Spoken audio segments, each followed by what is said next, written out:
खूबसूरत वादियों और संस्कृति से ओतप्रोत है मध्य प्रदेश का नरवर किला। शिवपुरी जिले से लगभग 50 किलोमीटर दूर और ग्वालियर से तकरीबन 100 किलोमीटर दूर यह किला काली सिंध नदी के पूर्व में ऊंची पहाड़ी पर बसा हुआ है। पूरा किला 7 किलोमीटर के दायरे में फैला हुआ है। कहा जाता है कि आज से लगभग 200 साल पहले पूर्व दिल्ली पूना राजमार्ग का मुख्य नगर नरवर ही था। महाभारत में किले की चर्चा राजा नल की राजधानी के रूप में की गई है। नरवर को नलपुर नाम से भी जाना जाता है। 12वीं शताब्दी में इस पर कछवाहा, परिहार और तोमर शासकों का अधिकार था। काफी समय तक इस पर मुगलों ने भी राज किया। फिर 18वीं से 19वीं शताब्दी में किला मराठा और सिंधियों के अधीन आ गया। किले को कछवाहा शासकों ने बनवाया था। इसका पूरा डिजाइन राजपूताना है।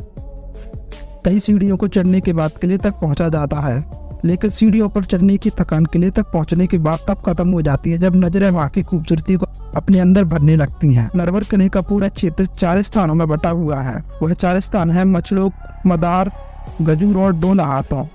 किले के चारों तरफ मन मोह लेने वाली हरियाली वादियां हैं।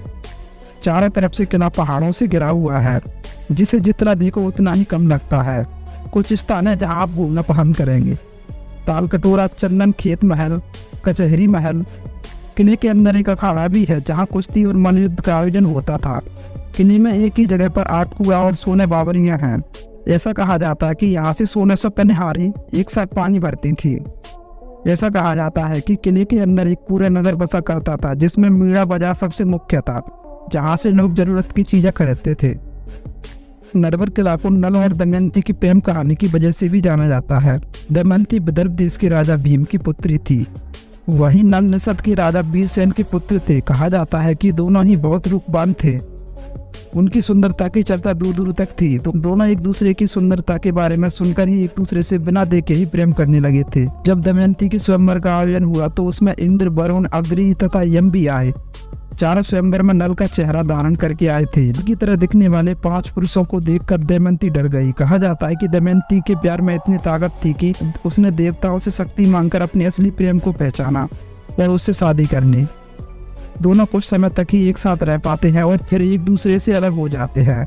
नल अपने भाई पुष्कर से जुए में सब कुछ हार जाता है, जिसके बाद दमयंती किसी राजघराने में रहती हैं और फिर अपने परिवार के साथ रहने लगती हैं। लेकिन अपना सब कुछ हारने के बाद राजा नल गायब हो जाता है।